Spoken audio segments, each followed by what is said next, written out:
Haribo. Okay, so then continue with the qualities. 7, steadiness of mind. Right, so Krishna's mind, he's focused, he's not all over the place. In other words, Krishna's not neurotic. Right? that's the basic point. So in other words, a lack of steadiness of mind that you get, become neurotic. 8, control of the sense organs. 9, responsibility. 10, equality. 11, tolerance, right? Because equality means how you deal is how he reciprocates. So it's not that there's any difference. You deal nice, he'll deal nice. You deal inimical, he'll respond how you're dealing. So it's not that there's a difference. Some people may complain, but he's killing the demons and he's so nice to the devotees. It's just because that he's just reciprocating the mood. That's all. So that's the position where equality comes in. Equality is that you deal with everyone according to how they deal. Yes? In Finland we have the saying, metsä vastaa niin kuin sinne huudetaan, which means the forest, it responds as you shout or yell. Oh, yes, nice. Yeah. Yes, that's interesting. Responds as you shout. Yes? Yeah, so he deals how people, but in the terms of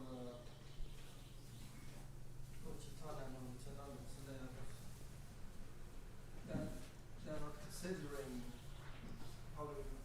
Yes, that's the specialness is there. So that means every soul has the opportunity to become God conscious. So Krishna is always dealing in the platform, the soul. So now, how do you say? So for Krishna, you're interested in God consciousness, he'll reciprocate that way. But Lord Chaitanya, you're not, he'll still he'll expose you to Krishna consciousness, but you still have to respond like that. So he's very merciful in that way. But at the same time, it doesn't mean that the secondary aspects of what you're dealing with aren't dealt with that. So that's also an equality, is that according to the nature of the secondary item, you're always dealing with it according to its nature.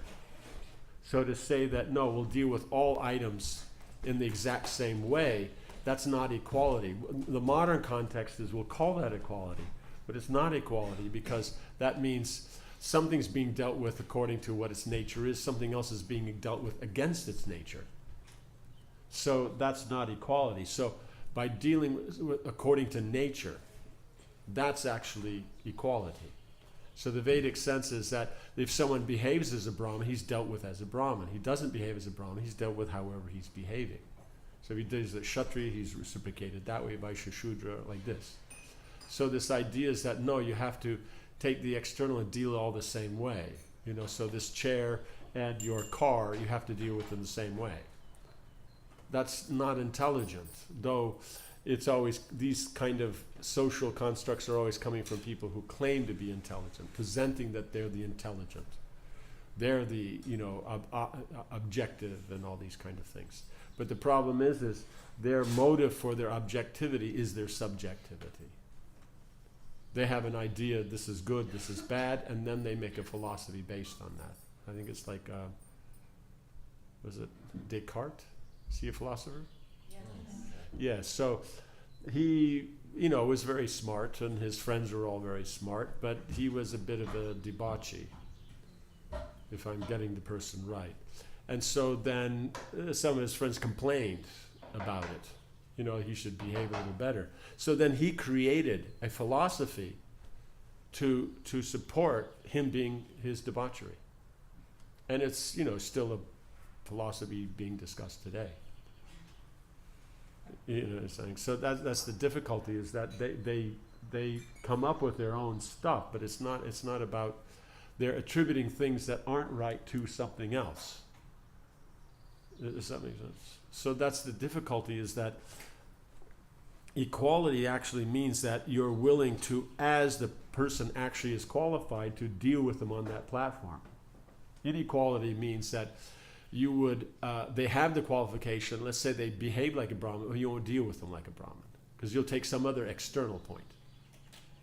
What I'm saying? So you're talking equality, but at the same time, it's you're not equal, because you're still taking an external element. You know what I'm saying?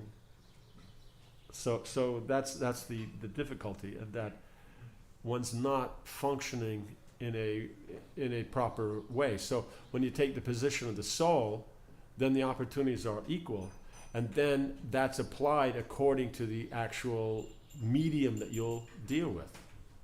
Right? Means, let us say if you go into the kitchen, someone doesn't know how to cook, and they're complaining that the cooks are discriminating between the various kitchen utensils.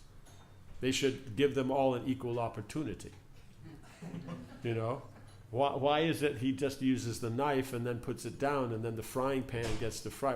The knife wants to also do all that frying. It's okay, so then put the knife on the flame, and then, pour all the potatoes on the top. But first, before you did that, you took the potatoes, laid them all out on the counter, and took the frying pan and then beat them, for a while. And then you took those crumbs and crumble them up and pour them on top of the knife that's on the fire. You know what I'm saying? So this is the difficulties of not seeing actually the nature of what they're dealing with. So it's not scientific at all, but it's always being presented that this is coming from the intellectual, educated, scientific community, when it's not. It's just coming from self-centered, individuals, that they want something themselves, and so they're willing to, it's just, let's say, I want something, but I won't present it that I want it, even if it's not necessarily great, but it's what I want.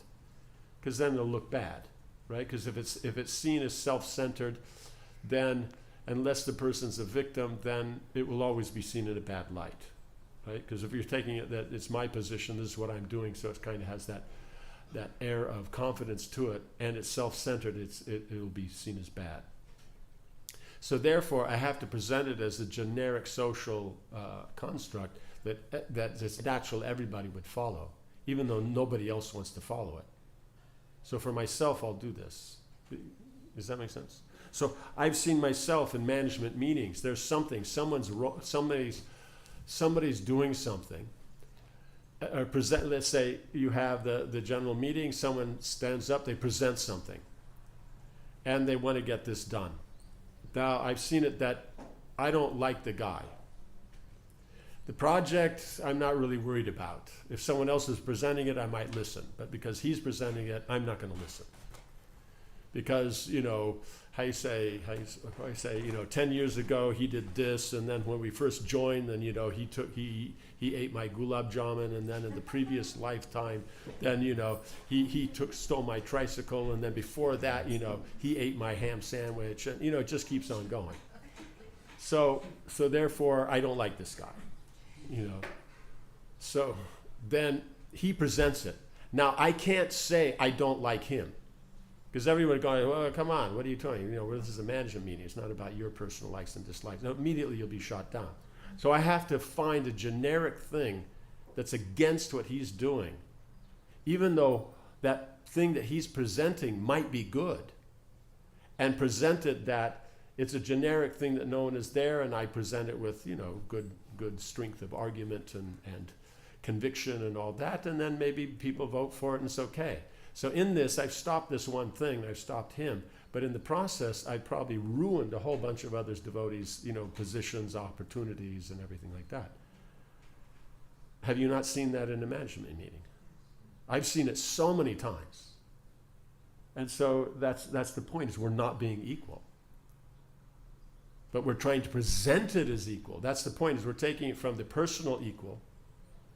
And I can't deal on the personal level because of some problem, the negative aspect. So then I kick it into the impersonal equal. And the impersonal equal, then the difficulty is unless it's presented from the Vedic, it will always be a problem. And so in other words, it's a rule, it's a law, and that's why everybody does it. But here I'm just talking on these qualities and trying to make it sound like this and that. I've seen so many things go down. Just because there's one instance you want to stop, but you can't get it done because they look like it, it's personal, or it's, things like that. And so they'll make it generic and therefore ruin it for everybody who's in that area. So, so that's why you see Krishna's equal. He doesn't do that. If it's good, then it's good. Because the point is the thing is good. So I've seen smart managers, when this comes up, they'll split it between, okay, forget him, like he's saying, and I'm going to do this. Forget that. What do we think of, he's not running, we're not worried about who's running it. What do you think of the thing itself? And then it generally goes through. Then you say, okay, and what do you think about him running it? Then it's no. And okay, then who should do it? And then they'll come up with something, or, okay, him with someone else, or no, someone else is more qualified. But I've seen that also. That's the only way I've seen them get around it. They'll split it. Does that make sense? So then you're taking it, him on his position, and the particular policy on its. So it's just coming more to that element of Krishna's equality. Like that. That's something else, or no, you had, yeah. Yeah, Maharaj, you mentioned about not being able to see scientifically the nature of a thing. Yes. So, what are the ways to find out one's own and another's nature? From Scripture. Yeah. Means we can only go by Scripture and then be observant and see that. So in other words, this concept of being observant is not a problem, but observant or pratyaksha has to be based on Scripture. If we just base pratyaksha and then what we've seen and then try to establish that as fact, it will always fail. It'll always make problem because it's material. But if we start with Scripture and then try to establish, then use the pratyaksha, then because you have a common basis, others can either see and agree with it. Yeah, I've always said, or it can be, well, I've seen like this, and you can discuss it till you come to a point where it's properly applied. But the point is authority starts with shabda, right? So anuman, or the speculative element trying to connect things, and observation with the senses, pratyaksha, that has to be based on shabda or Scripture, authority. And so then authority, what you've heard, but that means you've heard from apta, means those who are, the authorized persons. The Scriptures, the acharyas, the Lord's associates, not the internet. That's not shabda. Yeah. You know what I'm saying? It's not shabda. So one has to be, okay. If it's in line with shabda, great, because then the whole idea is that you should practically be able to see what the Scriptures say. But you have to start from Scripture. And if you say, oh, but that's so theoretical, it'll slow things down, but better things are slower and it's efficient, you get the real thing, then go through a hasty thing and then you're stuck with that for years. Because then it doesn't matter. These things don't go away. So if one wants to establish a proper society, it starts with education. Yes, it always starts with education. That's what Prabhupada said, we're an educational movement. Like that. So the temple is a center of education. That's why it's important.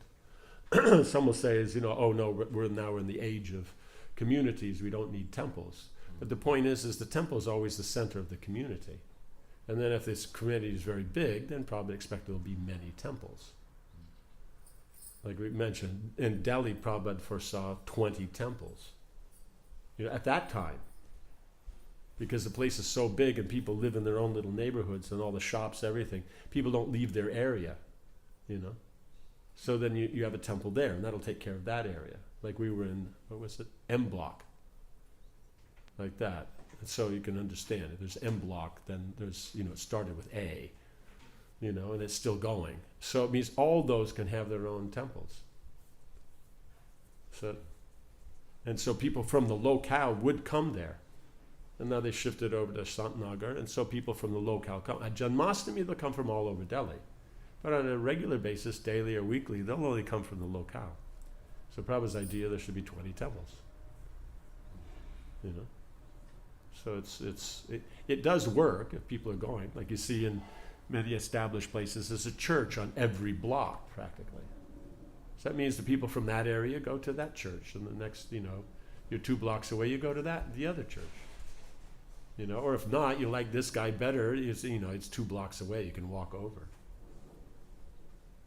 So it doesn't matter. The point is you're going, not who's, how you say, in other words, Krishna's the Lord of that city, like Radha Parish Ishwara, London Ishwara.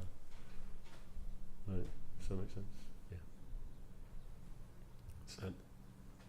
Yes. You just gave this example of this managerial meeting. So perhaps another example would be this current political situation in the United States. The government is supposed to do good things for the state, for the people.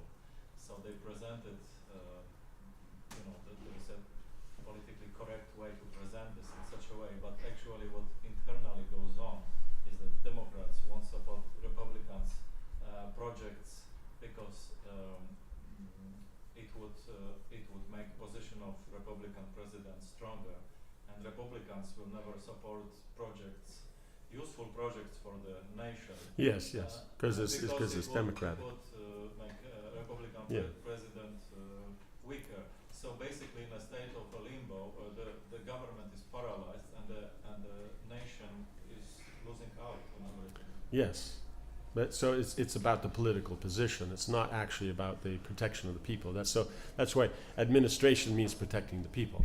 But in this, because why would you have such a system? So the system is that coming out of coming out from the past, but especially from the 1700s, the way of thinking is the idea that no one should get too powerful. So you create a system that no one can become too powerful because there's too many opposing elements, so no one can get out of too high. It's like the Mauritian frog program. You know the Mauritian frogs? I think so. Right? Everyone knows the Mauritian frogs? No? Is that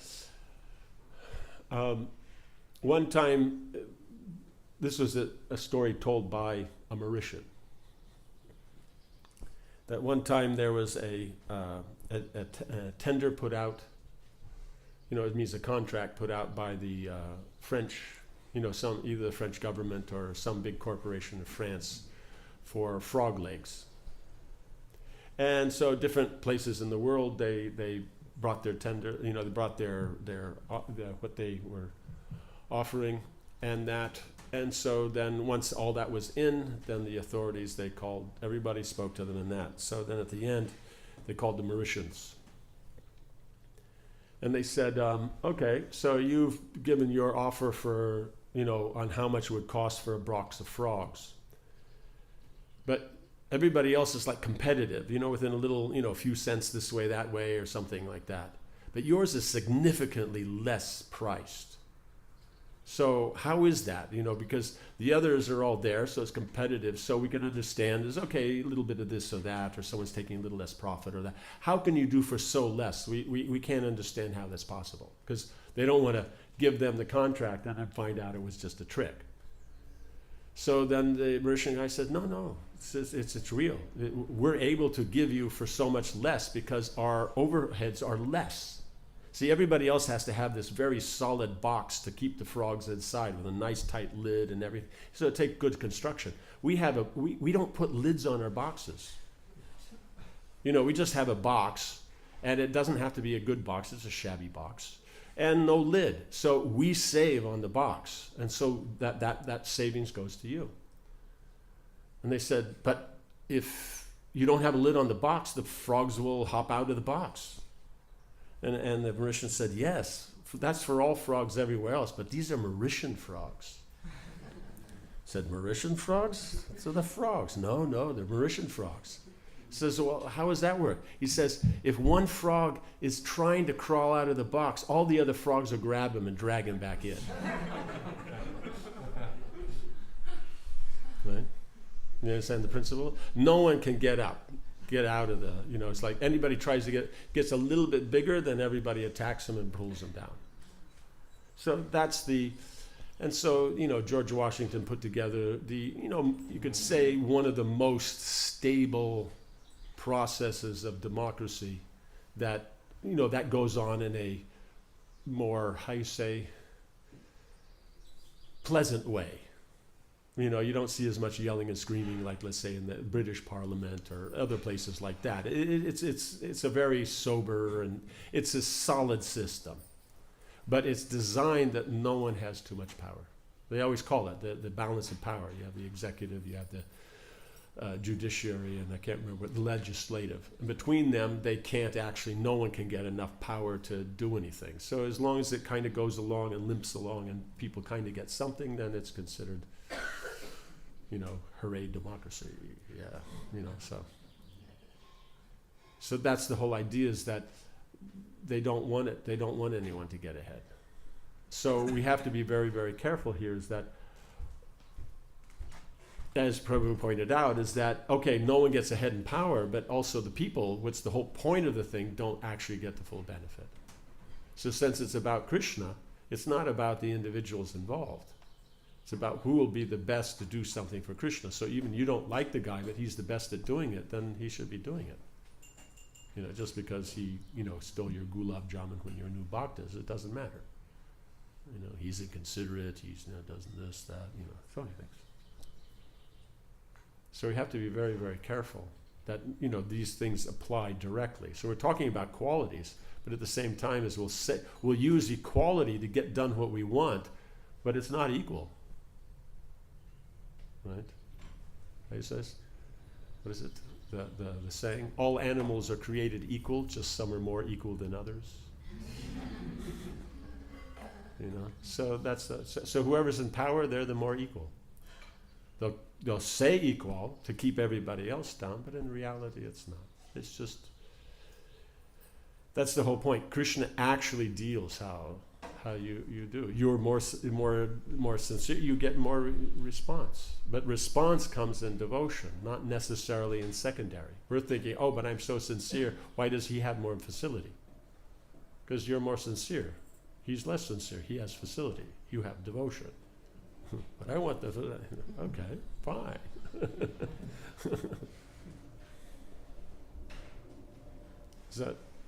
So we have to be very careful that all these things, they have a real effect.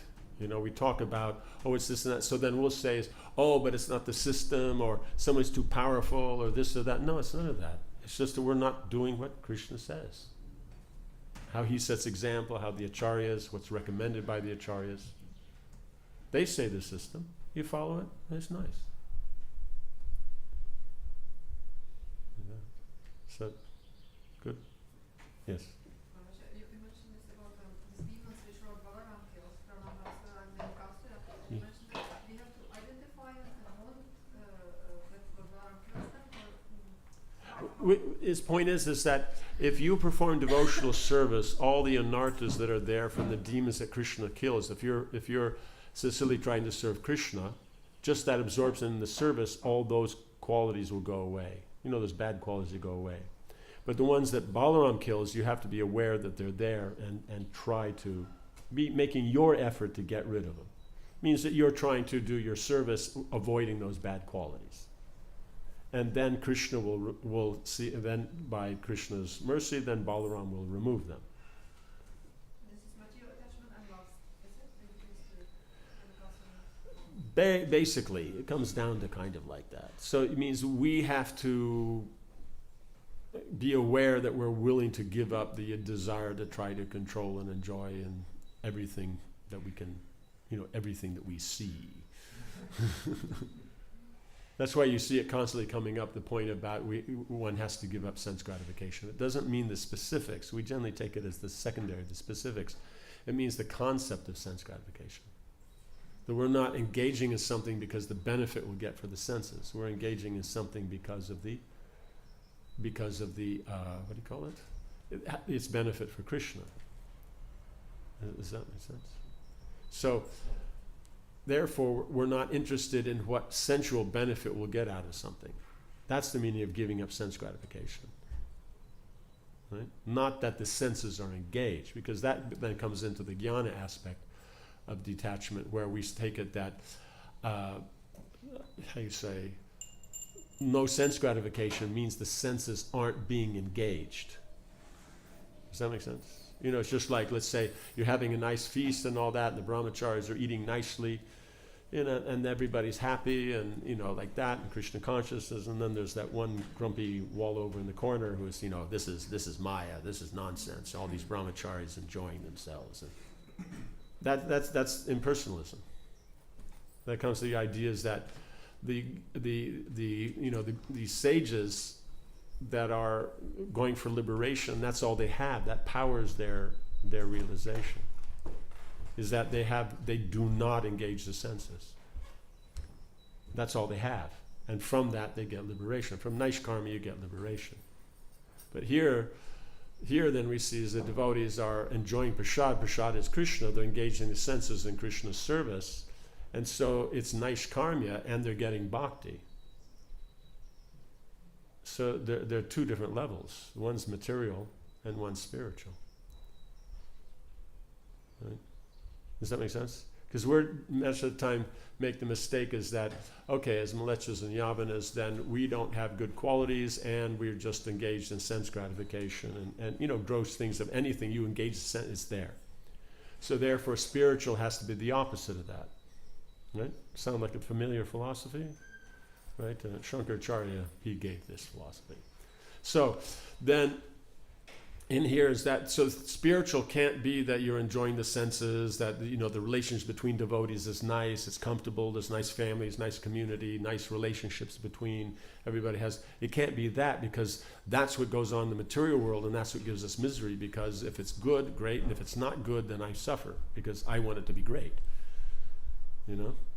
So then we get this distorted idea of what means control of the senses, what religion actually means. So we interpret it according to our own, right? Because like you see in the Western, let us say, okay, the person engages his senses, right? And so he's a sense enjoyer, right? He has his parties, he has his this, and he enjoys life, right? Then we have somebody, okay, let's say if we take it in the European context, you're having the let's say the priest or the monk being austere. What do? They live in a cave, they eat only dry bread, they flog themselves with a whip and all that kind of stuff, and you understand? So these are our concepts of like that. So the in between, that's just boring. That can't be, that's not material or spiritual. It's just blasé.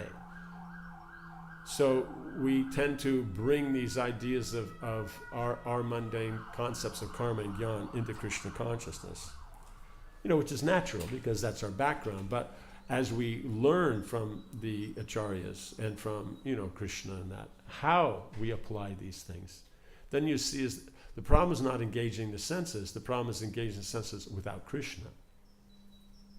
You know what I'm saying? So just like, let us say, for an example, that you have a friend and they have a huge mansion and all amenities are in that mansion, okay? And they tell you he's coming at this time, but you say, oh, I'll come over at this time. He says, oh, I'll be busy, but yeah, you just come in and sit down and make yourself at home, right? So you go in the house, but you'll have the one has the enjoying propensity is, wow, here he's got all facilities, so they'll really go for it and try to enjoy themselves with whatever's there. Sit on the couch, put your feet up on the coffee table when you're not supposed to, and all these kind of things like that, and get out the TV, try to get something to eat, at maximum whatever you can do with your senses, like that, but that'll be seen as wrong, right? Why? Because it's not in line with the mood of whose house it is. Now, let's say you have the other person, he'll go in and all that, and he won't do anything. Instead, anyway, he'll sit on the floor, won't sit like this and that, and like this, because he's not engaged, right? And that's the proper way. And okay, it's he didn't take advantage, but it's a bit extreme. It's still not considering the relationship, right? Because they're friends, so there's a balance. So now let's say he comes home. And now he comes home. Now we take the first case. He's just trying to go for it. So, the friend just wants to have a nice, pleasant interaction between friends. But the guest, and he's trying to enjoy the facilities to the max. Oh, why don't we do this? Why don't we do that? No, let's just talk. Or we're doing this now. Let's just keep doing this. And no, but we could, It's not really considering the person. No, it's engaged with and it's connected to, but it's not that satisfying. But at least it's, according to and if he's cool, okay, yeah, okay. You know what I'm saying? Or the other one is because he's so austere and he does nothing like that. So even the person, hey, eat something. No. Like that and like that. Here, sit here. No, I like it on the floor. You understand? So this is karma Mr. Bhakti and jnana Mr. Bhakti. We're connecting it to Krishna, but it's not about Krishna. So the normal thing is you're there at the house, you're not going to do anything weird, you're thirsty, you get something to drink. You make yourself comfortable, you don't throw the pillows all over the house. Like that, because it's there. But you're doing because you're considering him. How would he use it? Then when he comes home, it's the interaction or whatever's there in the facility. Then you're dealing with that, eating and talking and doing things in relationship to the person of the house. You understand? So it's not. So we talk about controlling the senses because we tend not to. Right? We talk about the impersonal because we tend to be. But we talk about engaging the senses in Krishna's service because that's the natural position. But our definition of engaging the senses is, the maximum you can get. No, so therefore you have to control the sense. That's why the two are mentioned together. Does that make sense? But you see the qualities that come up first: steadiness, tolerance, these things. It's absence of sense enjoyment. These things come up first. Then you see he has all facility. You can say, okay, Krishna controls himself and all that because there isn't any facility. No, he has everything. But it's not about that. Like for that person living in the mansion, for him that's just normal life. So he's not trying to take advantage of it. That's just normal. You know what I'm saying? So, he'll sit down and eat one thing. He won't eat 10. Does that make sense? So that's the difference. So as long as we're eating 10, we're talking more about controlling the senses. But when we think it's about, eating nothing, then we talk about no engaging the senses. So it's just a matter of both are mentioned because you have the distraction of karma and you have gone. So when Prabhupada's talking about how to engage karma, then having explained it, then he'll talk about jnana because you have to balance it. If he talks about jnana, then he'll balance it with the karma. Does that make sense? You know what I mean? Karma yoga, jnana yoga. Because, yes, no? Very good? Yeah? Okay. Thanks. Yes?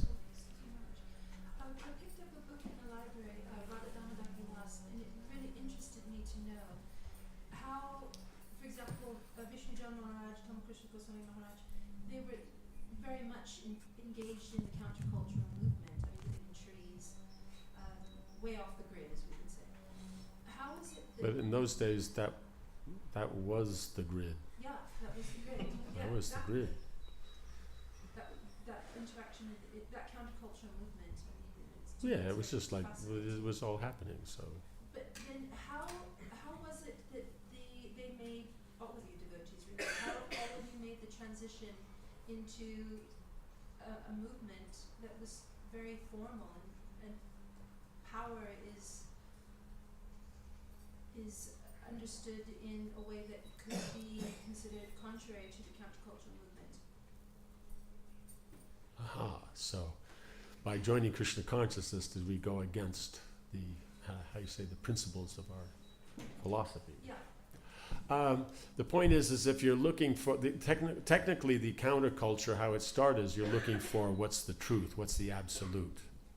It morphed later into all kinds of things, but the original thing, it was all about that working together, that community spirit, and trying to find, higher levels of consciousness.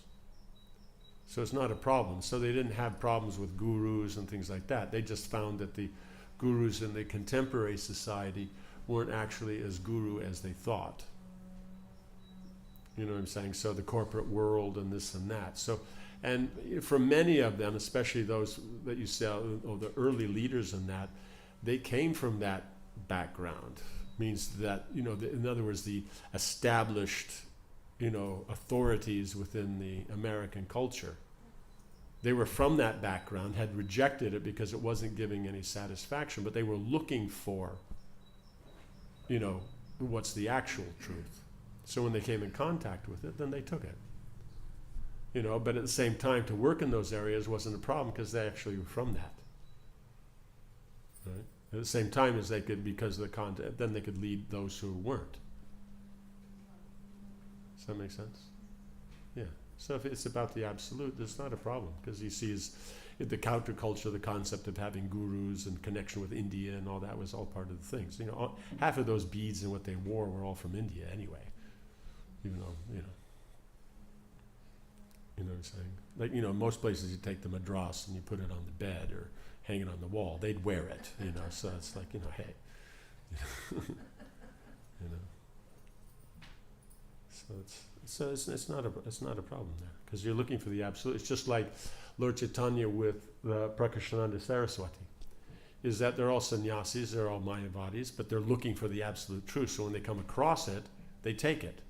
Or the four Kumaras, they're on the liberated platform, but when they come across transcendence, they take it. Right? So it's about that higher principle. Now, if it's just about the externals of, and that taste of that externals of the hippie culture, then I'm sure if you check in Oregon, there's still hippies today like that. I don't know if there's a lot of them, you know, because, you know, but yeah, there's probably still some 70, 80-year-old hippies around. You know, so the point is that it's, there's a principle that you're looking for, and if you come across that, that's why it's universal. That's why people can come from all backgrounds and be comfortable with it. You know, you had what is it? In is it Michigan or Detroit? No, Detroit's in Michigan. Yes, okay. Where you had the opening of the Fisher Mansion with you know, the girl from the Fisher family and Ambarish from the Ford family. Those two have been at each other's throats for decades. You know, I mean serious decades. Because it doesn't matter. You're all from, it's all about Krishna. Does that make sense? Yeah. And the neighborhood it's in, before that was a high-grade neighborhood. But at the time it wasn't. You know, it's just like the high end, and then everybody starts moving in, and then all the high-end guys move somewhere else, and it becomes a low-end thing. And then when it becomes too low-end, and everything becomes so cheap, then somebody comes along, buys everything, and makes it a high-end again. You know, it's just one of those. So it's here you have, you know, two parties that have never appreciated each other. You know, doing something in a high-class place in a low-class neighborhood. You know, like that, and they're inviting all the government people and this and that, and you know, so they're doing things, making it all work. So, yeah, so you don't have to worry. The principle is always met. That's the thing, is that Krishna sees we go through, many of these qualities appear to be contradictory. So they're used in different ways or different combinations, but the principle of Krishna's pleasure is the same. So when you have that one idea of Krishna, then all the secondary aspects, because that's where difference is. Right? There's one Krishna, there's unlimited energies. Right? So the energies are all different. But because Krishna is the center, that's why they all get along. Right? Let's just say you have means you have all these gopis, and they're in their groups. They're not necessarily friendly with each other because they're competing for Krishna's attention.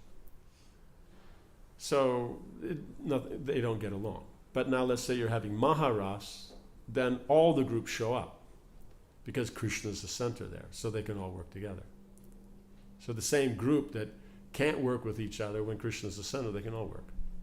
You know, it's just like, let's say, Janmashtami is coming up. All the girls get together, they all do a nice thing, and all they work very hard and make something really fabulous.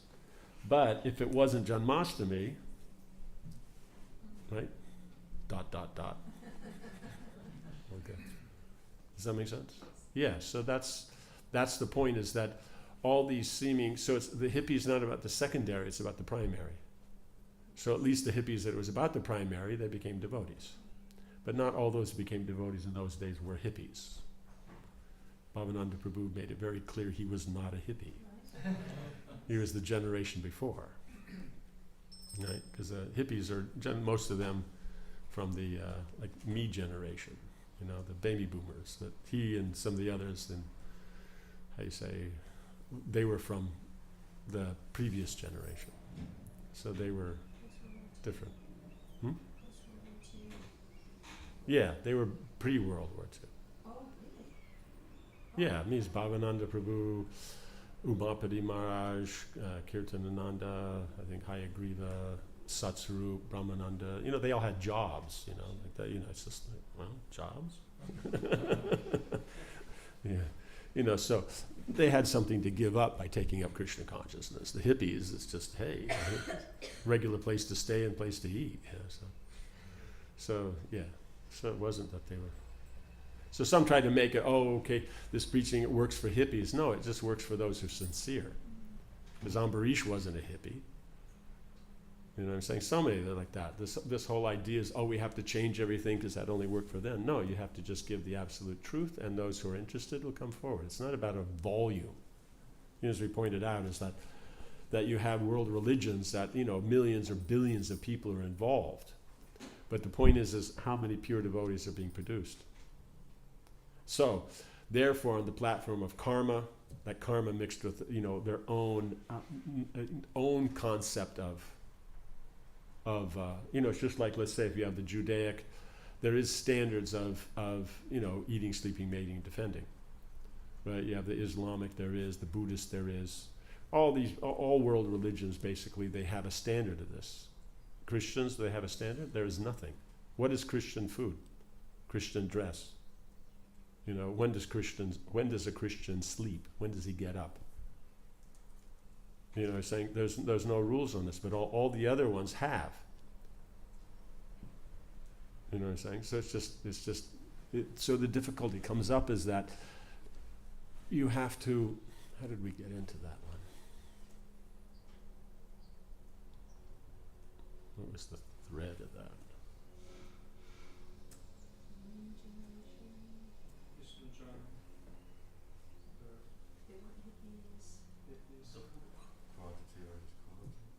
No, I can't remember. There was a specific thread. It was an example of something. I've lost the thread, so yeah, so we won't follow that. So the point is that it's about the absolute truth. It's not about the secondary. The secondary you're using because you have to use some medium. And so you use it as long as it's valuable. You know, it's just like as long as the counter is valuable, you're using it. You know, the counter, the knife, the grater, the peeler, and all that. But once it's come to the point where that is accomplished, then it has to move on. It has to go in the pot. You know, and once it's done in the pot, it has to come out of the pot. You know, going to the serving, like that, and that onto the plate, and that into your mouth. You know, so it has to keep moving. So when it's about the absolute truth, then there's no problem. Right? So it's not about what you're dealing with. Oh, that way we're getting into popular. That's who it was. It was popular. That's the thing. So we're not developing pure devotees. It means to be popular means that just more people identify with it, but actually don't make the effort to pure devotion. Then, what's the point? Right? You know, probably gives the example if you have a jewel, you know, a diamond. There's not as many customers. But if you're selling glass, so many customers. The glass that you put it right out on the street. The diamond, you keep it inside. You have to come into the shop to see the diamond. With the glass, you can see right out on the street. You don't even have to come in the shop. You know. So the whole point is that we're trying to give Krishna consciousness, and so the absolute truth is spoken. We're not worried if they're hippies or they're conservatives or liberals or this or that. We're giving the absolute truth, and if they want the absolute truth, they'll take it, and if they don't, it doesn't matter. Even you water Krishna consciousness down to where it looks like what they're doing, they still won't take it. Because they do what they're doing, they're individual and they're special and unique and no one else is like them. Does that make sense? So it's like that. You know, it's like what we say is we make it popular, but then the thing is because there's nothing there, then of course it sounds okay. You know, what defines you as? You know what I'm saying? So that's the whole difficulty. Yeah. Yes. I have a question about chanting of the pure holy name, because something similar I interpret also said that better to have one devotee chanting pure holy names than full temple full of neophyte devotees who's not chanting pure name. No, but in what context? I don't remember the context. Means in the context of, let's say you have the preaching aspect, who will have the most effect will be that one pure chanter. Yeah. But at the same time, if all those other neophytes aren't chanting, how do they come to that position of pure chanting? Yeah, so the question is just how achieve this pure chanting. By wanting pure chanting. Means, is there something you can do to get pure chanting? The holy name's Krishna. So is there something you can do to control Krishna? There is one thing you can do. Right? Pure bhakti.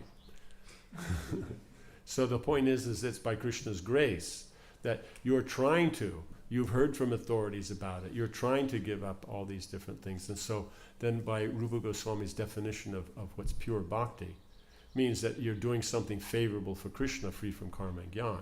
And you're trying your best. You're seeing the qualities that are there. You're trying to use them when you're aware of them. You're trying to not avoid the bad qualities when you're aware. So that sincerity is there, and so Krishna then gives the intelligence, you move forward. Does that make sense? So it's just a matter of being involved. That's the thing, is by chanting, that's how it goes away. The bad qualities. Like the Rupa Goswami gives the example of sugar candy. That it's the most pure state of sugar, right? So it's the most subtle. But someone with jaundice, by tasting it, then it tastes bitter to them. But there's no other alternative other than continuing to eat the sugar candy.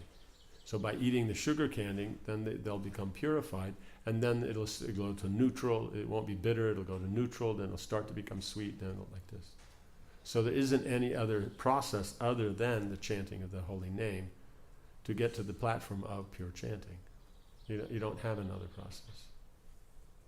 Yes.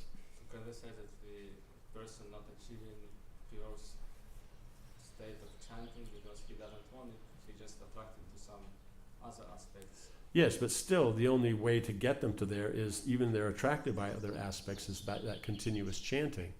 In the association of devotees, you'll see, then these other things will be purified and they'll give it up and they'll come too. That's the thing, is that the process of bhakti is so perfect that despite us, despite our natures and distractions and that, it still works. We have to remember that this is we may be looking at it, okay, there's good things in the material world and then there's bad things in the material world. And so only good things will work for bhakti. But we have to understand is that the material world is a prison. Everybody here is bad.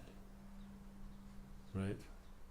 Does that make sense? Not necessarily how you say that they're lacking in great qualities of their glutamus maximi, but they are bad to the bone, right? Kind of thing. Yeah? So that then they move forward by trying to emulate those things that are given by Krishna. The process, so chanting the holy name. So there isn't another process. So this illusion that, no, there's something you can do on the material platform to improve bhakti, how does that work? You know what I'm saying? What would you improve in the prison to make the prisoner reform himself to fit into society? Which is outside the prison. What would you do? Put nice pillows, put nice bed sheets. You know what I'm saying? But that just makes it more comfortable there. Right? So what is it that you can do in the prison that will make them, so it's only knowledge of what's outside, the cultivation of the practices that are outside. You know what I'm saying? Because in the prison they have their own scene, their own society. You know what I'm saying? Who gets to eat their bun on their plate and who can walk up and take your bun on your plate. You know, they have a whole scene going on there. Does that make sense? Yeah, so that's the whole thing, is that unless you're practicing the qualities that are done by citizens outside the prison and practice that in the prison, there isn't something else. So only bhakti. So even if you're unqualified, it's only by practicing bhakti that you can. There isn't something else. Does that make sense? Yeah. So that's the point is, even if that is the case, but there is still no alternative, still everybody needs to chant. So therefore get that pure devotee to lead the kirtan of that temple of 30 not pure devotees. Then they'll all go back to Godhead. Is that good? Good? Okay, then. Okay, steadiness, straightforwardness, steadiness of mind, we call it okay, equality, tolerance. So tolerance means there's forgiveness. Right? More tolerant than a tree means that one is able to forgive. That's the actual working principle. We're thinking, oh, I have to be tolerant and grit my teeth. But the point is it's always a problem until you forgive. When you forgive, where's the problem? So it's the ability to forgive that makes tolerance. No? That one went down like a lead balloon. No, tolerance doesn't mean I have to forgive that guy. I can just be tolerant on my own. Yes. Just to clarify, so if I tolerate, I'm forgiving. You have to be forgiving to be tolerant. Okay. So If you're not forgiving, you can't actually be tolerant. okay, I have to have the quality of forgiveness. Yes, Tolerate. yes. That's why by just saying being humble, then being tolerant, respecting everyone else, not looking for respect, just by those four, then Lord Chaitanya is given the essence of all the qualities, all the culture, everything. And so just by focusing on those four, it makes, but all other things will fit into that. So when we take it down, is that humility is that you see yourself as the soul. You're not. So if you're the soul, you're not the doer. The modes of nature are doing everything. So then how can you be proud? Right? Because if something goes on, it's either from the past, just from your karma, or by Krishna, but that's which is Krishna's grace, or now within devotional consciousness by Krishna's grace. So what's to be proud of? So that's why you see the devotee is always prideless. Right? He sees everything in connection to Krishna. And then tolerant means you're forgiving. It means you can forgive. People have done things, but the point is it's all being done by the modes of nature, and it's being done to your situation, which is not you. So you as the soul, what do you have to do with it? So that's why, Sukadeva Goswami can walk down the road with all these punk kids there, laughing and pointing and stuff like this, or the Avantipur Brahmin, and tolerating all the local punks, or then Jara Bharat, the local dacoits, So it's because there's no sense of, and then that means then you have to give up the sense of justice. Because as long as you think it's justice, that means you think that there is actually right and wrong in the material world. But it's all illusion. So it means where's the right and wrong? So right means it's connected to Krishna, wrong means it's not connected to Krishna.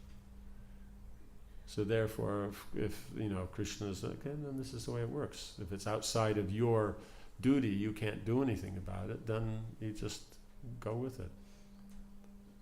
You understand? So you can go down quite a ways down the rabbit hole here.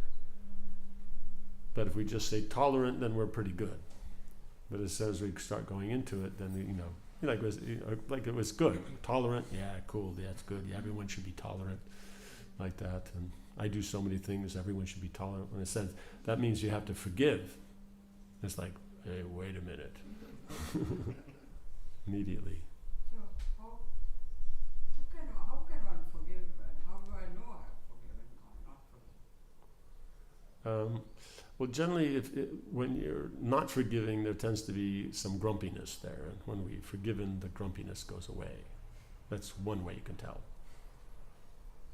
Pardon, I didn't get it. Sorry. You didn't get that one. Okay.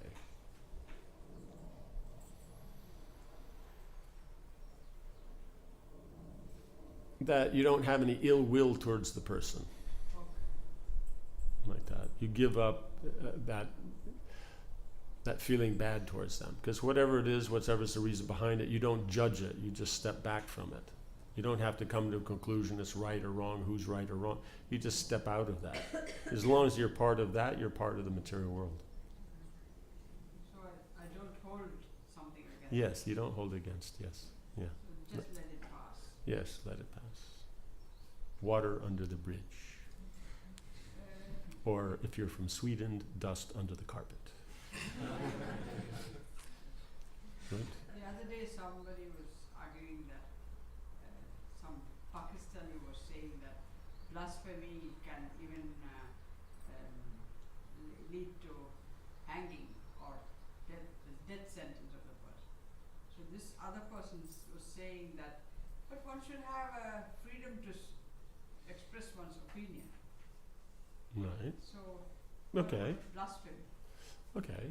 But then you say you should be able to discuss your opinion. So then that person is, now, are they coming from the background of being nice, or they're talking about more political correctness? You know, the person who's saying that, there should be freedom of speech. You know what I'm saying? So let's just take it that as political correctness. Because otherwise, why would they be speaking with Pakistani Walla on political positions anyway, right? Because probably the person from Pakistan wouldn't bring up about blasphemy and all that unless there was a political discussion going on. Okay, so now we have this political position. Okay, so now let us say you can say whatever you like, right? You want to express your opinion. There's freedom of speech. Okay, so now according to the person who is saying no, you can't, this blasphemy, like that, if you say something against, God or the prophet or, like this, or against the state, then, we should have that right and everything like that. Okay, what if somebody walks into the room and goes, oh, look at that, there's a Paki here, I'm not staying here, I can't stay here with all these low-class people. Now, what will that other politically correct person say? You can't say that, you can't discriminate like that, but it's freedom of speech. Freedom of speech. You understand?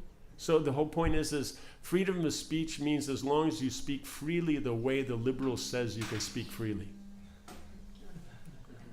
If you speak any other way, then you're discriminating, there's a whole list of bad qualities they have. You understand? So it's not based on any authoritative position. It's just what is the flavor of the day. Who's on the good list and who's on the bad list. If you're on the bad list, you speak, it's wrong. And if you're on the good list, it doesn't matter what you say, it's good. And that list keeps changing. Right? It means the concept and mechanics how this list works is nicely defined, how it works, in the book 1984. So it's already been described. Does that make sense? No? No 1984? So if somebody blasphemes, how should we react? Yeah, but my point is that what's favorable to God consciousness, that speaking is right. That which is against God consciousness, that's not good. You don't like God, then fine. That's you don't like God. But if others do like God, why do you feel you have the right to speak about God, against God, and they have to listen? But if they speak about God, you don't have to listen. So how is this equality? How is this? So they've already made this statement, the position, basically that atheistic position that that's the standard. But if they're actually broad-minded, why isn't theism also accepted? You know what I'm saying? And then people who take it further, they speak whatever they like in an uncultured way about things they shouldn't be speaking in forums they shouldn't be speaking in, and then they'll say that's freedom of speech. But freedom of speech meant you can talk about religion, you can talk about politics, you can talk about, you know, these social things, and people shouldn't stop you from talking.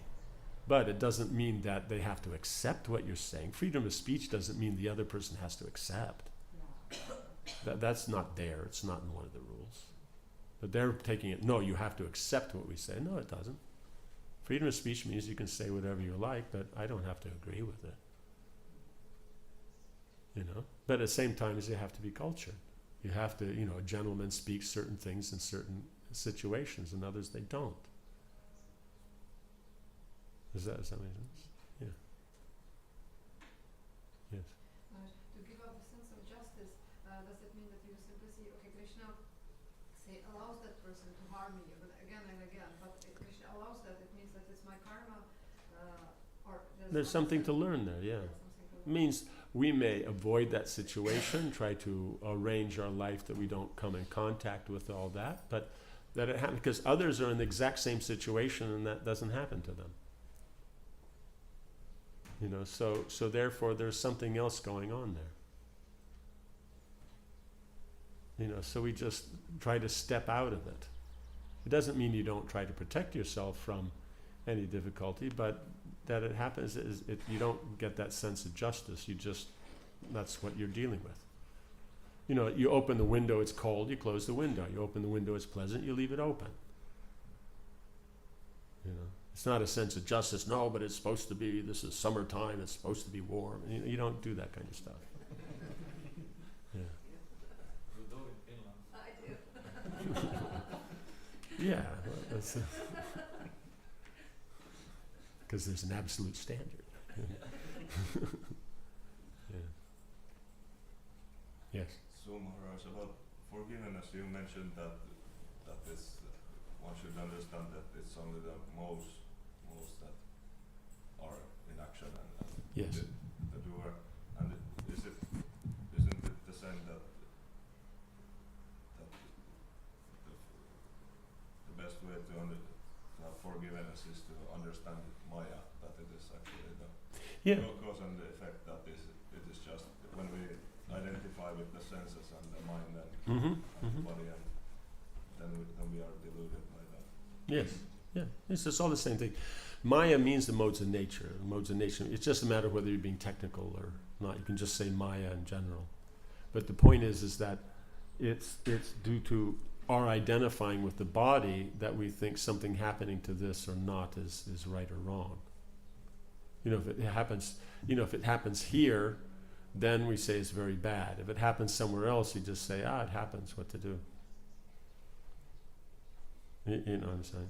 Yeah, like that. You know, it's like how you say, you know, you drive downtown and there's a few extra cars and, you know, so therefore, you know, instead of taking 15 minutes to get downtown, it took you 20, you know, so the traffic is driving you nuts and everything like that. But at the same time, as we hear about in Los Angeles, where, you know, the cars are stopped for, you know, 2 hours, or the M25 is the biggest parking lot in the world, or, you know, stuff like this, and you know what to do.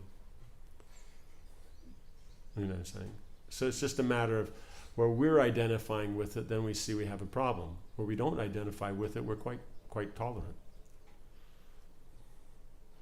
Does that make sense? Right? In fact, the people that get out of their cars and dance on the roof, they get an Academy Award. Like that. But I'm sure if they did that here, people would be grumpy. You know, so yeah. Yes. How does this leadership, forgiveness correlate to this leadership quality of being able to give justice and punishments? But according to what? According to what standard? What standard do you choose? What do you use as the measurement for justice? Do we use our conditioning, which is vikarma? Do we use varnashram, which is karma and pious, but above our pay grade? Or do we use Krishna consciousness, which is accessible to us as souls? Yeah, unless you do it by that, you're not going to work. Because the point is you can't use the vikarmic measure and then expect it'll give good results in Krishna consciousness. So then we just develop these qualities, forgiveness and Brahminical qualities. Yeah, in other words, based on the Brahminical standards, based on authority, that's what we do. Not on general practice, but it's on authority. And you have to know it well enough. So that's the whole point. That's why we see is that the Brahmins and Kshatriyas, they both know Shastra nicely. Then because you have to be able to explain what you are doing according to authority. Does that make sense? So you have to know the angle that you're using to explain why it's done that way. Yes. It's just that we don't just accept any damn thing as we just believe anything. The point is that you have that element where it's the material nature. It's always going to be weird. You know what I'm saying? Like that. So the principle is that you're trying to go beyond. So you start with what's in your sphere and how much that you can deal with until it gets to the point where there isn't anything about the material world that bothers you. Personally, for the mission, maybe there's something. You have to be careful and all that. You have to see what's going to work there. But you have to go is that the mission's going by Krishna's power, not by the local public. It's not that the local public's opinion actually has really any effect. You know what I'm saying? Because we've had times where the public's liked us and things are going nicely. We've had times when the public doesn't like us. It still goes nicely. Because it's transcendental. It's in its own capacity. But if we project that, oh no, the karmis won't like this, it's like, yeah, so they don't like anything. What do they like? You say, oh, the karmis won't like this. We go out in dhotis. But what do they like? What should you wear that the karmi will go, wow, okay. What is it going to be? Wow, I want to join that movement because they dress so cool. Yeah. What kind of person's like that? The shallowest, of shallows. You know what I'm saying? It's about what do you represent? What are you doing? That's the kind of thing. This whole thing is that it's all based on what you eat, what you dress, what you do, this and that. They see your japa beads, and like every karmi knows what japa beads are. And they know that, oh no, he's chanting Hare Krishna, oh no, like that. It's like, they have no idea. They think, what's wrong with your hand? That's all. They think it's a bandage. So it's there's no question of it. They think, then they might think, oh, are you okay? Like this and that. So Broken? yeah, because you have the thing around your neck and your head. Yeah, I just have to do this exercise. Then they say, yeah, like that. Yes, and so these kind of presentations are based on the vikarmic background. They're not based on a pious. Otherwise, if it's based on varnashram, you would naturally accept the lifestyle and all that. We wouldn't accept that you're trying to go back to Godhead. It's like, you do your work, you get your results, and enjoy yourself, and, you can do that forever. That's their idea. But that takes too much piety. So the access is through the devotional service, then we're able to appreciate Daiva Varnashram. And that's as much as we need to be engaged. So we're engaged in the Vedic culture as much as what connects with Daiva Varnashram. But as far as Varnashram and all that goes, we don't have the piety. I mean, we're in the minus, so, So there's no question of that. Does that make sense? One or two individuals might have in certain areas. They'll dress the part, but don't wash the feet after going in the bathroom, or stuff like that. So they have some aspect. But to have that whole thing where it's just so natural for them, it's not going to happen from the mundane platform. It's going to happen because of their absorption in devotional service, and from devotional service they gain all the qualities of the demigods. So then they can absorb in that. And so the point is if by Varnashram, then you can purify yourself, then coming in contact with Vaishnavas, you can take up that mentality and just see the essence. But we can't go up through that level. We're just coming in contact with devotional service, and from that getting the essence. So why would we drop farther down into Varnashram than we need to? Because the whole point is in Varnashram is to understand that it's all about the primary. That's why it said sacrifice. It's about sacrifice, giving up for yourself, all these different things, so that you develop the idea of that there's something superior, something higher, something more like that. I'm giving up, that's selfless. But it's not about the selfless, it's about doing things for Krishna. Does that make sense? If I'm doing something for Krishna, it's not for me. Right? That's the mantra. Idam Krishnaya, it's for Krishna. Idam Namama, it's not for me. It's for Krishna. It's not just Idam Namama. It's not for me. That's the material. No, it's for Krishna. It's not for me.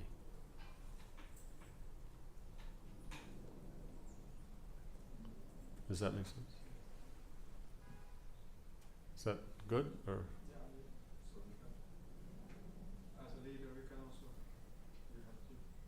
if there's something, you have to also sometimes be strong with something. yes, you have to be strong. You have to establish what's proper. Yeah. You have to be strong, but it has to be based on the Krishna conscious standard. But at the same time as this presentation doesn't mean that it's not cultured. Does that make sense? Yeah. So we can deal in a cultured way. You can say you're wrong nicely. You don't have to yell and scream and all that. It's not. I'm saying it's not Hollywood. So like that. And even in Hollywood, no one likes it, but it makes money. But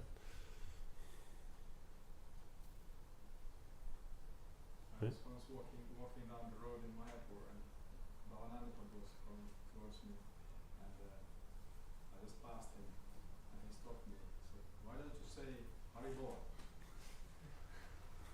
So he was. I said, I didn't want to disturb you. I was thinking we were thinking of Krishna, but anyway. and then what did he say then? No, you should say Hari Bol. If you meet a devotee, you should say Hari Bol. In other words, if you make eye contact, if he's just looking like that, then you don't have to say Haribol. Yeah. But he noticed you, so then you say Haribol. So this kind of you could implement or teach that. Yeah, but it's based on the principle that devotees have relationship. Yeah. So that's the whole point, is there's the culture there. There's that. You meet devotees, you interact. That's more important than just getting something done. You also could have said, I'm from Finland. We don't say Haribol to anybody. Like that. Just tell them that, Kimmy's known as the Iceman, so what can we do?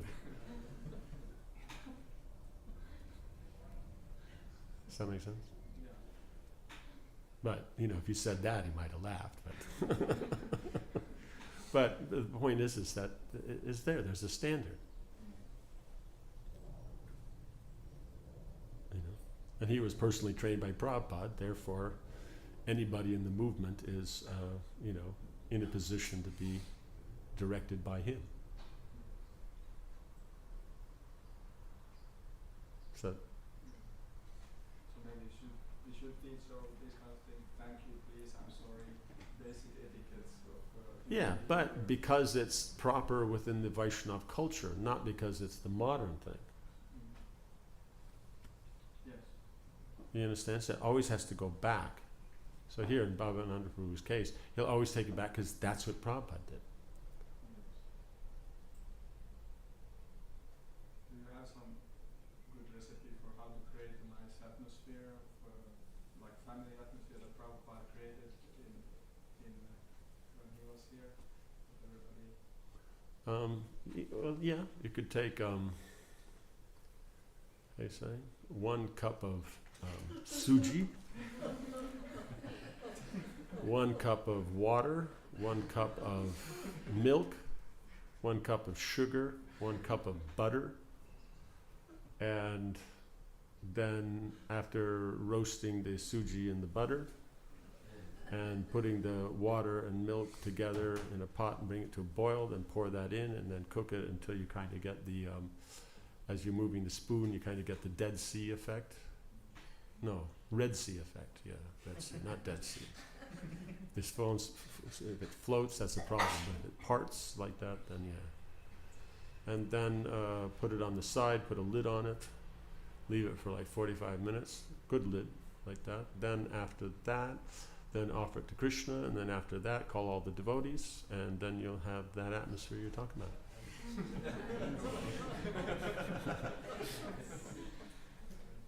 Yeah. Has been tested. Yeah, it's worked. In Poland, in old times, they had this 1 kilo bags of milk powder, and it was communistic time. We couldn't get anything in the shop. So in order to make a nice Krishna conscious atmosphere, you just cut off the top. You pour down water as much it fit the bag. You add some sugar and you offer this, and everybody was happy. Yeah. For a while, because I fell asleep, but Yeah, but then when you wake up, you do it again. So, but the recipe works every time. It was very nice. yeah. So like that, there's many recipes. Nowadays we have so many vegans and those who don't drink milk, there are so many problems. Yes. And so those who are willing to be vegetarian, and offer things to Krishna and like that, then they'll go back to Godhead. The others can stay here, be nice guys. Yes. So Maharaj, thank you. I'll just bring up forgiveness quickly again. Is it that the propensity of Maya and cause and effect to misguide us, it has everything to do with association and No, association's there. But the thing is we have the tendency to judge everything. And our judgment is what's good for us and what's not good for us. So that's why this point of judgment and all the forgiveness and all those things are to be adjusted, because we're supposed to come to the platform of it's judged by how it's pleasing to Krishna or how it's not pleasing to Krishna, right? As given to us by authority. So that's where it comes in. So fault finding and all that, that's easy. Everybody can do that. Does that make sense? It's not like, sometimes we take it that the fault finding is a special quality that we ourselves personally have that sets us apart from everyone else. But actually, everybody, all they do is fault finding. yes, but our desires, aren't they very much dependent on association? What kind of, if we have divine association? Yes. Oh, you mean whether we're more critical or not depends on association? Is that what you're saying? If we do sinful activities, something which is... Yeah, well, that'll be you hang out with sinful people. Forgiven. If you want to do sinful stuff, you generally need sinful people to do sinful stuff with. Right? In other words, there's a good chance the Pope won't sit down and, swill a barrel of, how you say, Heineken or something, So, you have to go to Bavaria and hang out with those guys.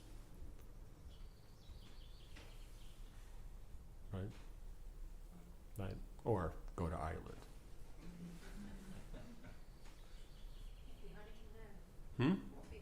No, it won't be. It'll be something else. Very true. But it'll come in the form of a keg in any case. Yes. Is it the case to always see everything which happens to us as Krishna's mercy, and that one day we understand in the future that all this happened to me because it was going to help me to develop such and such?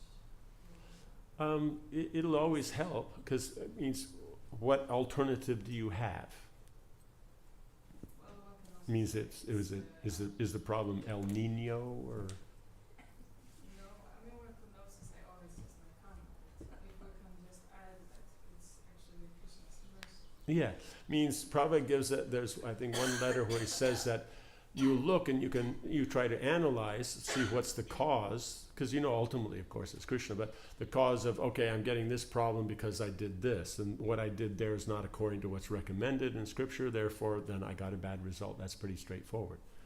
Now, if you look at it and can't see any reason why you're getting that result, then Prabhupada says, then understand it's just coming from Krishna. And so just surrender to Krishna. So ultimately, it's all being arranged by Krishna. We say it's our karma, but it's devotees, once you develop faith, that means the newest devotee, once they develop faith, and that they have faith in Krishna as a person, that with an eternal form, that aspect, we're not talking Agyata Sukriti before, but when they take up faith, then from that moment, they don't have any material karma. It's all gone. One chanting of the holy name removes all that, right? But what you're still left with is the desire seeds and the ignorance, avidya, right? Because avidya means we've come to we've adjusted our consciousness where we see things from the secondary without Krishna. And that's avidya, because Krishna is everything. There's no such thing as something not being Krishna and connected to him. So therefore, we're in the platform of avidya. Then from that, then we take up, I'm the controller and enjoyer. And then that develops all the desire seeds, the bija, right? That's the from the top, that's the second one down. Then what we call karma, that's then the third one. That's where then taking a desire seed, we act on it, so then it sprouts and then grows into a plant and all that. So the first thing we do is we're trying to control not sprouting any seeds, right? That's the first thing we're trying to control, the senses. But what we were discussing before is that when you see like the Avantipur Brahman and all that, they're not dealing with these not sprouting seeds. They just don't have any interest in the material phenomena. So they're just only interested in serving Krishna. So they've gone beyond, they're now in knowledge. So there is no ignorance, therefore there are no seeds, therefore there is no karma. So for us, that first thing, it goes away. Just one chanting, it goes away. One holy name, it's gone. But the desire seeds are still there and our avidya is still there. By chanting Hare Krishna, by continuing, then those seeds become, inviable. They won't sprout. But that means because you're absorbed in Krishna. If you're absorbed in the material energy, then you can sprout any one of them that you like. So it's, don't worry. Your free will is still left intact. And so, but you're working on, and you're slowly understanding Krishna's position, our position, all that. So as the avidya is going down, then also the array of desire seeds are also going down. So many that may have been there before joining Krishna conscious, they're just gone. They just disappeared. And then in Krishna, a few of them are, so we know those are the stronger ones. Right? But it's gone down from thousands down to a handful. They may be a really good handful and very strong, but it's less. Does that make sense? So, therefore then, we're not dealing with karma. So any reaction we get for something is that, medicine is medicine. Does that make sense? So if you have a cold, the medicine is the same as if you're a devotee, is the same as if you're not a devotee. Right? Maybe sans the chicken soup, but whatever. Does that make sense? So it's going to be the same. So if you're proud, and so that's not a useful item in Krishna's service, right? Mundane pride, because we think we're the doer and the controller. So then the things that will break that pride will be the same. As if you were a karmi and you're proud, and so then the same things will happen to you.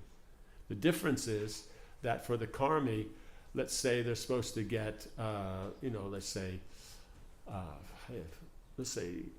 for the bout of pride they have in that, and for what they've done, they get, let's say, 25 units of, pride-breaking, situation. But for the devotee, if they still have that same pride, they'll get 25. You won't get 26, you won't get 24, because 25 is the medicine. But now let's say the pride is reduced a lot, but still it's there. And so now it's at 10, so you'll get 10. But by karma, you should get 25, but you only get 10. But now if the pride is gone, you'll get nothing. And even if something does happen, you won't be affected by it. That's why it says the devotee is unaffected. So it won't bother you. So that's what's happening there. So it's just the medicine that's required. So even we're doing something good, what we're working for is something good, but if the attitude is wrong, it still won't work out. And we're wondering why it doesn't work out and why devotees don't appreciate and no one's cooperating and this and that, blah, blah. But the point is it's our problem. Because someone else does the same thing and it works fine. So in other words, Krishna is so individual that it'll work out like that just for us. Does that make sense? So it's meant to bring us out from what you said, the bad qualities. Yes, it's to bring us out of ignorance. Ignorance here, we're not talking about the mode of nature ignorance. We're talking about avidya, the ignorance that's there before we come to the material world. The original ignorance where we don't see our relationship with Krishna. That's what we're trying to reform. And in that, we'll get rid of the mode of ignorance, bring up to passion, get rid of that, bring up to goodness, and from that try to go to pure goodness. But when you go to pure goodness, then the whole thing disappears. So they say, I see some pride in my heart. So, and I don't want that reaction. So surrender to Krishna. So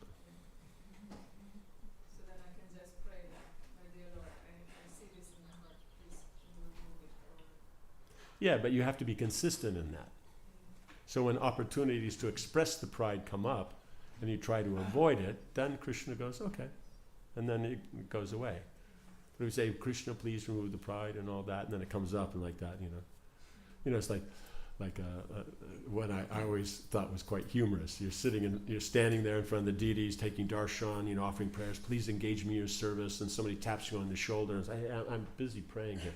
And they're trying to ask you, hey, Prabhu, can you come and help us with this? Don't you see I'm busy praying? It's kind of like yeah. Yeah, this was what I was referring to yesterday. That this introspection.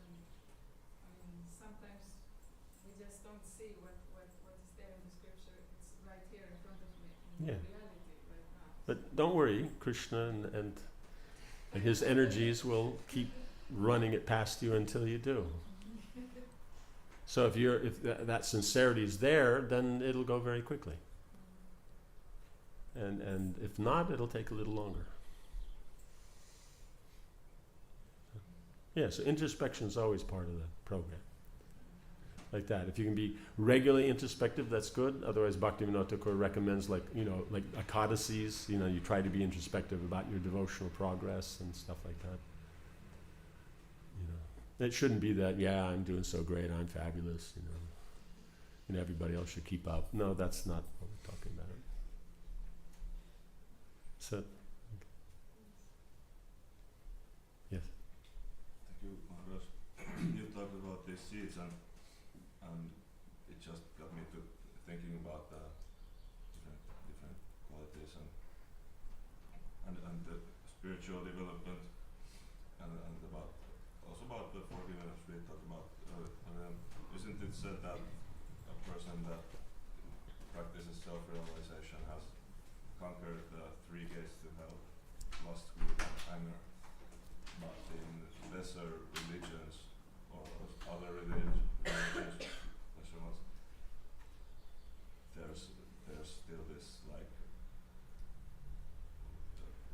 as we talked about the desires and association and the forgiveness and all this, there's a lot of lust and things like this. But it's always seen as not good. Any religion understands that lust, greed, and anger aren't good. So they're always trying to control, but it's just, by good association, by engagement in positive activities, then it can be controlled to some degree. But if that's not there, then these things will naturally come up. So the point is that if they're only working with karma and jnana, it'll be very hard to deal with these things. But if you're dealing with bhakti, then these are controlled very easily. Yes, and also if there's a lot of like lustful persons, then it's also very difficult for us to be austere ourselves. Yes, so that's why you choose association that has the qualities of pure devotion, or at least they're more advanced than you are, so you choose that, and as you advance, then you. So association is the main thing in devotional service. It means everything works because of association. So that's what we're saying. We associate with devotees, we associate with the acharyas, associate with the scriptures. If we just associate with the internet, then association is not so great. That's the point, because there everybody's materialistic. So, Maharaj had a question about the distinction between Daiva Varnashram and Varnashram, and what it means to establish Varnashram. Then we're talking about Daiva Varnashram. Yeah, it means Varnashram is the generic thing because the mechanics is Varnashram. Using those mechanics for Krishna, that's called Daiva Varnashram. Using the mechanics of Varnashram not for Krishna, that's called the Surik Varnashram. So basically speaking, then it's all Varnashram because the mechanics are the same. It's just what is the... it's just like you're cooking and you're cooking in the temple, so you're cooking for Krishna. But if you go to a restaurant, they're also cooking, maybe in the same preparation, but they're not cooking for Krishna. But the technique is the same. So Varnashram, the technique is the same. But it's just when it's Daiva Varnashram, then it's just the essential points that are all connected to Krishna, like in the spiritual world. While in the material, if you're not following Daiva Varnashram, then they have all kinds of aspects to take care of all kinds of material desires. So it has more expansion. The more you have material desires, the more exact you have to be in following the technique of Varnashram. It's about pleasing Krishna, then it's much more simple. But it's the same thing, it's just that it's on a simpler and simpler platform. Like that, because you're dealing more with the subtleties of it, the metaphysics of it, so it doesn't require so much technique. But otherwise, those things that are, within the Krishna conscious practice, then the techniques may be the same, the same degree. Sure. So you mentioned there is some aspect of Varnashram that's above our pay grade. Means to get into that, in other words, if we're following Varnashram not because it is connected to Krishna, then who has those material qualifications? There are people like that, but generally speaking, they're born in India and they're called smartas. So they're Brahmins, they live all those things. The lifestyle we live, they live that, and that's just normal for them.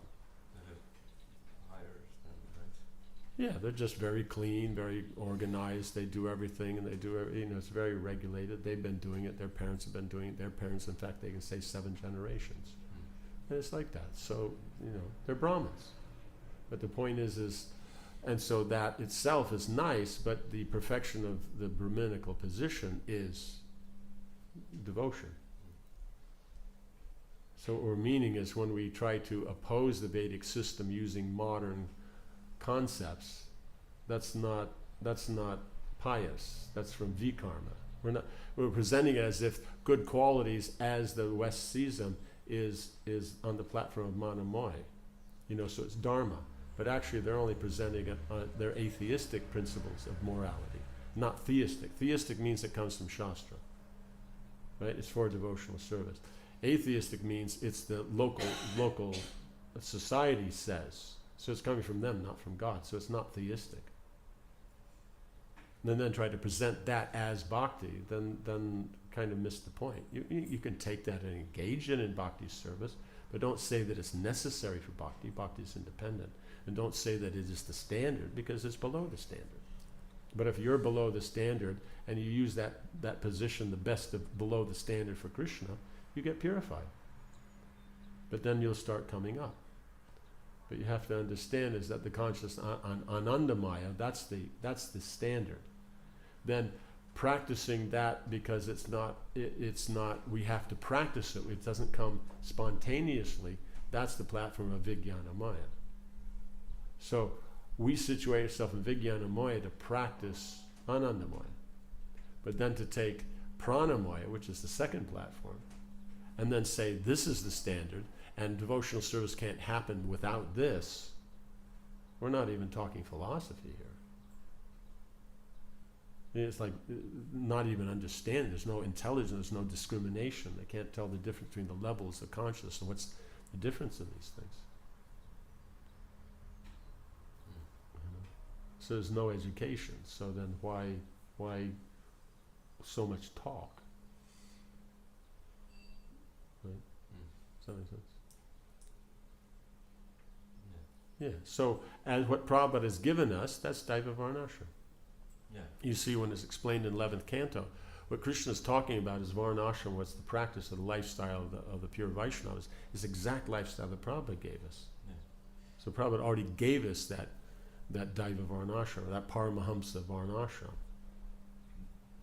And so then we have to be careful not to neglect that and then take up Western, or to neglect that and then take up Asuric Varnashram. The point is we deal just how much you have to deal with the material energy. You know, think, no, but it's so much is there. Yeah, but you're just doing it as a matter of course. You know what I'm saying? You know, it's like taking out the garbage.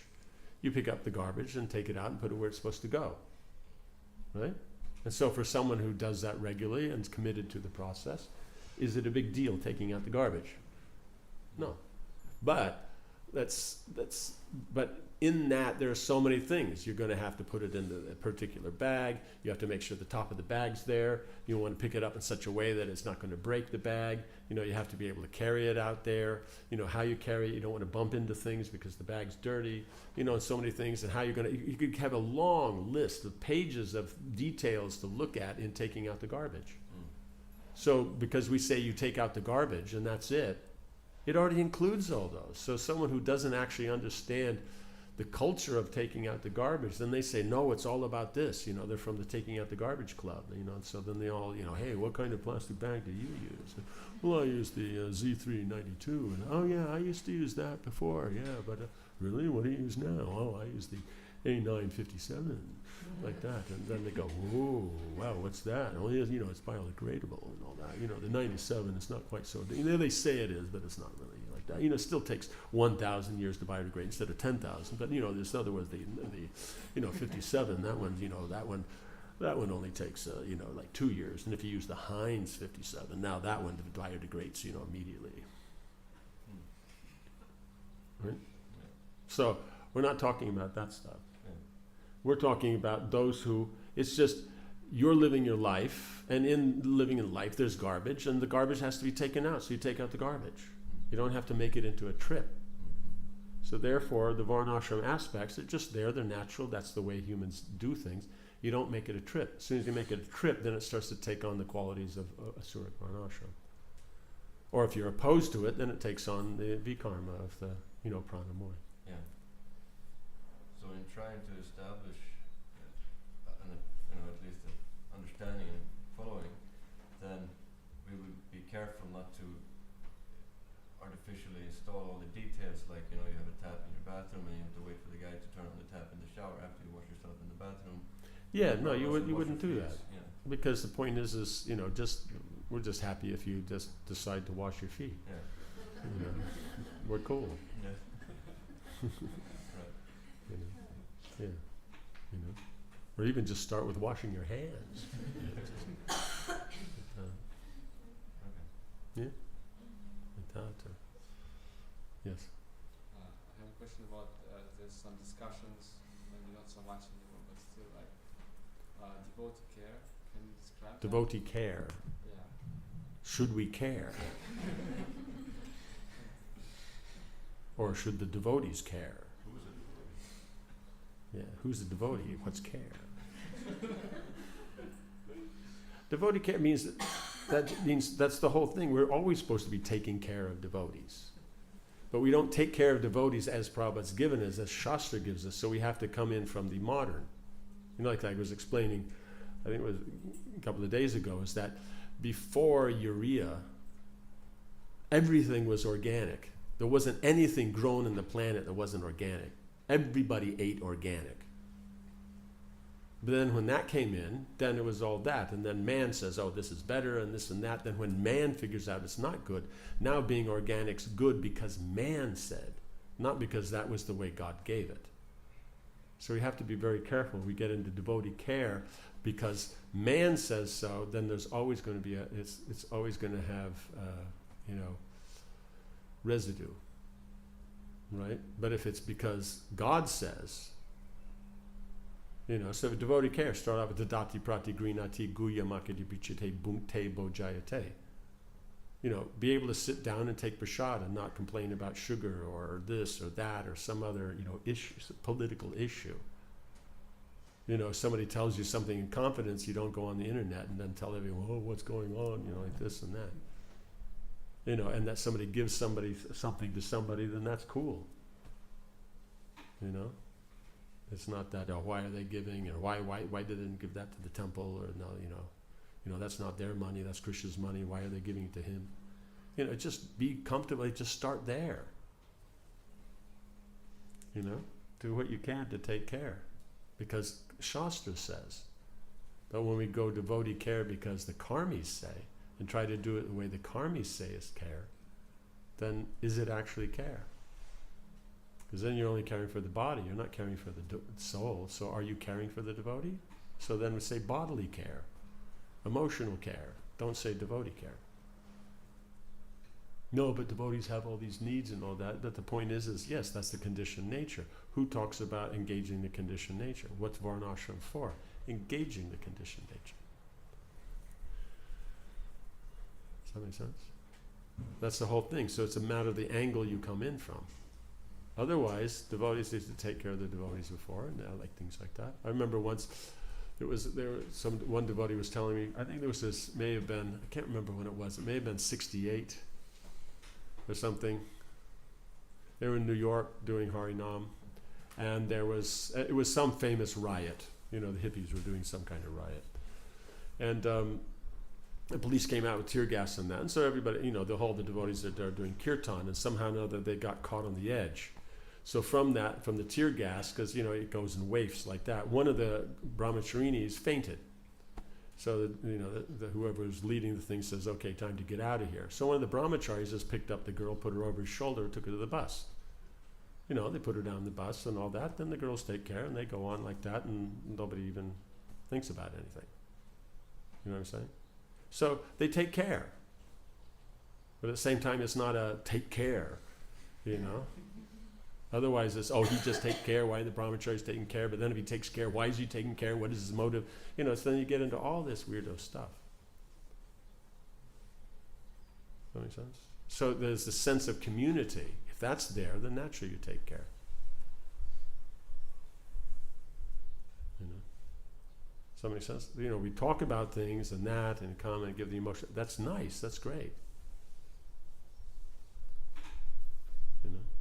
But, if we're talking community take care, then community itself has to take care of itself. One devotee was telling me in the Marwari community, before, I don't know if they do it anymore, but he's saying before is that all the Marwaris, they stay in their one town.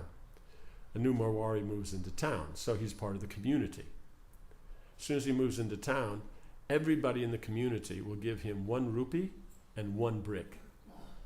Means literally 1 rupee, 1 brick. With that rupee, now he has enough money because there's thousands of Marwaris. He starts his business, and with the bricks, he builds his house. Didn't cost anybody anything, right? 1 rupee and 1 brick. What does that cost you? This guy now has his what do you call it? Investment, for the business, and he has a house. That's community stuff. That's devotee care. I don't see that. So therefore, it's just the modern contact, get together and feel good, and how did the authorities make you feel bad, and stuff like this, and yeah, we're here for you because we're the Suridam Sarva Bhutanam, and all that kind of jazz. So you have to be very, very careful. It's that the devotees, it says here, intolerance of another's unhappiness. So that's anybody's unhappiness. But we choose, if you're a victim, then we're that. But anybody else, then they're unhappy. No, because you're causing this. Does that make sense? So it's a different context. And we choose our own. Even we say it's the modern, it's not. We make it our, we somehow know to uniquely make it our own. You know? So we have to be very, very careful is that we're basing things on scripture, on tradition. So that means we appreciate the culture, we appreciate what's going on, we see what's there. The histories from Mahabharata and Bhagavatam and Ramayana, we use those as the basis. We don't say that, well, I come to India and there's all these, rickshaw wallas, and when I come out of the airport, all these guys, yelling and screaming, trying to get me to take their taxi, and this guy cheated me this and that, and when he got in the taxi, then he went to his home first and, picked up his lunch, and then he got in this and that, and these guys are useless and like that, so I have nothing to learn from Indians. It's like kind of like, yeah, okay, if you want to look at it from that side, but are these the Indians that those Indians are looking towards? You know what I'm saying? There is culture, there is things. You just have to know where to look for it. So we have to use that as a basis. That's why Prabhupada made the Maya Professor. Devotees come and they see, they associate, you know what I'm saying? It used to be before you come, devotees sat, Indian cooking, sit down in lines, you eat, you serve, you learn how to do these things. Then they go back to their temples and then they do these things. It was nice. Now you come and it's all, how you say, buffet. Like that. But, is it as nice as they'll make in Sweden? No. So then what is it? You know what I'm saying? So that's the difficulty, is that it's just, we're not using our own culture. And then we're blaming that, that's the thing. But we always have to remember we joined Krishna consciousness coming from a background of our own culture. And it wasn't nice. That's why we took up Krishna consciousness. So you have to keep in mind, but yes. I'll be very quick, Maharaj. I just want to make absolutely sure that I understand that it's the onus is on me if I want to please Krishna, that I must forgive an atheist demon who's tried to cheat me out of my partner's inheritance. But it doesn't mean that means you let them cheat you out of your money. Certainly not. But it doesn't mean that they're demons. They have to do this. And so you, as a devotee, you're clever because you want the money for Krishna. Yeah. And so therefore, you're going to work in such a way that they can't cheat you. It's just like that man in New York. Then he was doing some deals about buying a place. Then Prabhupada went to India, and then that man continued with the devotees. And then he took money, I need $5,000, then we can, get this and that. But then nothing was happening, papers weren't coming. So when Prabhupada came back, then the devotees, he said, so how's it going? He said, this is what happened. So Prabhupada went to the guy's office and says, the Swami is back. Where's the $5,000? Guy just brought it out immediately because you don't mess with the Swami. Yeah, because it's Krishna's money. So it's just, like that. But it doesn't mean that, you're sitting there and grumbling, and this guy, and why is he cheating, and why can't he be nice? Because he's in the material world. Of course he's going to be a demon.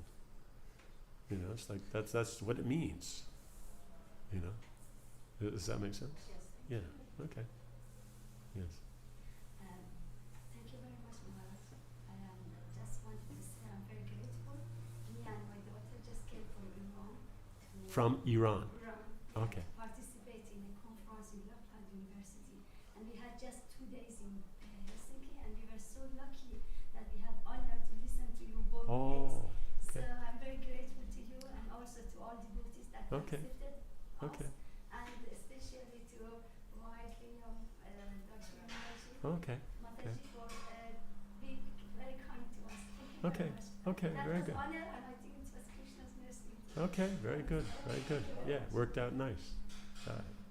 Haribo. Okay. Jai. Okay, so end here. Jai. Srila Prabhupada ki. Jai. Grantaraj Srimad Bhagavatam ki. Jai. Samaveta Bhaktivinoda ki. Jai. Jai Nitai Gaur Premanandi.